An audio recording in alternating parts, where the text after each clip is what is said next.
エンゼルスの大谷翔平は右肘の手術を行い、今季は終了しましたが、今オフ FA となることから、大谷の去就に全米中で多くの注目が殺到しています。アメリカでは5億ドル、約741億円の超大型契約が囁かれる中、米スポーツ局、FOX スポーツは投打二刀流で席巻するスーパースターだけに、大谷の争奪戦はメジャーリーグがこれまで見たことのない最も騒々しく最もクレイジーな FA となるだろうと推測。3年2億ドル、約296億円という超短期契約を予想していました。また、米スポーツ局 MLB ネットワークの番組ザ・ショーダウンでは、ゲストのベン・リンドバーグ氏が大谷獲得のためのオファー案を提示すると、これに司会のブライアン・ケニー氏は驚愕。大谷に関して興味深いトークを繰り広げていましたので、日本語字幕付きでご紹介していきます。There we go. I know you've written about Shohei Ohtani, I think in fairly glowing terms. You're a general manager this offseason. Give me your view of Ohtani, money, concerns, everything. Well, I think the injury and the surgery certainly lowered the ceiling, but the floor is still high enough for him to earn the biggest contract ever, and by far the biggest free agent contract ever. I know that before the injury, the numbers being bandied about were astronomical, 600 million, right? And that's a testament to how impressive he is, because usually you don't see the highs increase by that much, right? So, all right, I want to hit a few things, though. Again, roster concerns. He takes up a DH spot. You need a six-man rotation. And it seems this year, Ben, on top of it, there seem to be some Ohtani rules happening. You know what I mean? That he was doing his thing and everything has to revolve around him. I have concerns about that.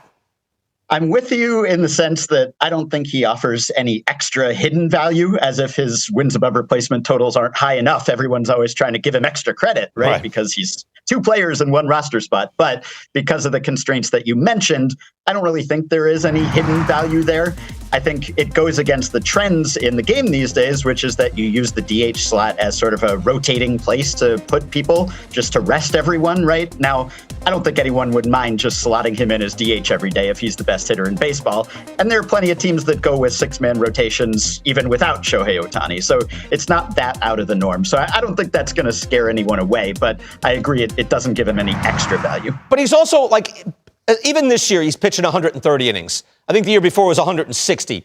So you're making a lot of real-world adjustments day to day. Look, I think, Ben, if he just pitched, he might be the number one pitcher in the sport. He's that great, but he's not. So it's actually, I hate to say it, it's almost a headache you don't need. It seems absurd. But again, that's knowing that the price point is $50 million a year, right? The whole package seems like it's a lot to take on, and you're already saying, hey, that marketing money that everyone keeps throwing around like automatically and the boost in attendance that you're not doing, I don't know. It doesn't sound like the most attractive package at the price point. Not that he's not a great player, but at the price point.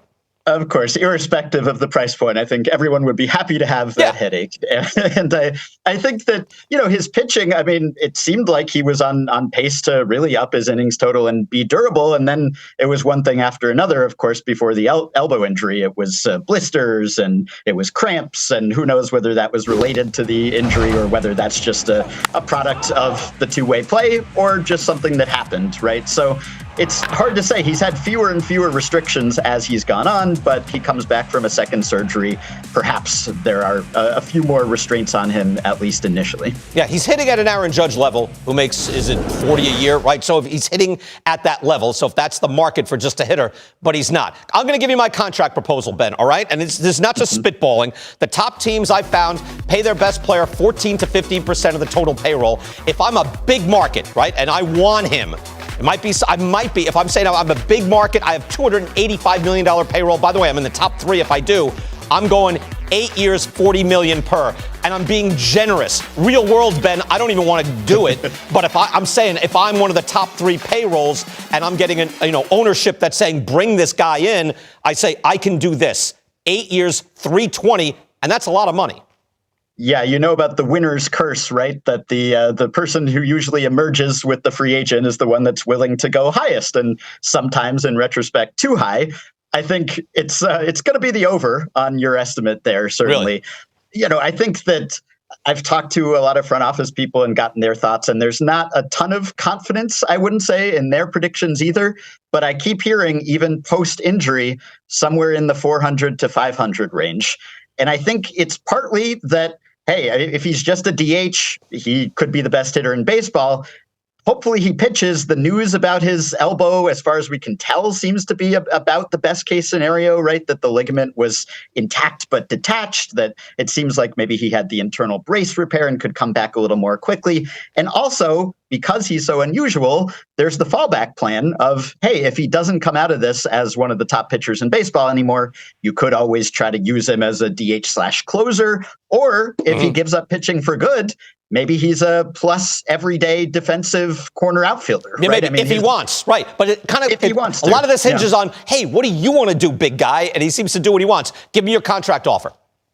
I think I'd be willing to go as high as, say, 11 years, 480. That's it's not going to be my opening offer. 11. I think, hey, look at the contract signed last winter, Brian. I mean, everyone's going 11, 12, 13 years. Yeah, and how do they feel about it this year? How does everyone feel about those deals 1 year later on these 11-year deals? 1 year later. There's a little bit of buyer's remorse in some of those cases for sure. But the other thing is, who are the impact bats out there this winter, right? It's Ohtani and not a lot of other guys. And then there's what our friend Vince Gennaro calls the marquee value, right? The butts he puts in the seats, the extra attention, the endorsement deals, the marketing revenue. Now, if he's not a two-way player, does a little bit of that brand value go down? Is he not quite as sensational? Possibly. But for now, he's lapping the league when it comes to that stuff. And if you're an owner, and this is going to be an ownership level decision, then you're certainly factoring that in, right? There's no telling what happens when an owner gets involved in the negotiation. I'm still recovering from the impact of your offer. I just kind of took the wind from me, and it's not my money. So 11 years, $45 million per, and you're doing that to keep the AAV down. Yeah, I mean, look, he might, I guess, decide to go with a shorter term deal, right? He could say, hey, let me establish that I'm fully healthy again and that I can be the two-way star, and then I'll get back into the market. Or we could end up with some complicated structure like a Julio deal where you have playing time-based escalators and options and opt-out so that he retains some flexibility and doesn't get locked into a situation where he's on a losing. また、今季終了後の FA で大谷が何を重視するのかはまだ不明ですが、米スポーツ局 FOX スポーツはメジャーでの6年間から判断すると太平洋に近い場所に留まりたいと思ういくつかの強力な理由があると分析していました。一つはプレーや生活に慣れ親しんだ場所であること。一年中快適な気温なので体への負担も少なく、西海岸のチームエンゼルス、ドジャース、パドレス、ジャイアンツ、マリナーズなどではメディアの監視も少なく、プライベートを重視する大谷はそのことを好んでいると推測していました。また、仮に金額を重視するならメッツのオーナーであるスティーブ・コーエンに勝てる者はいないだろう。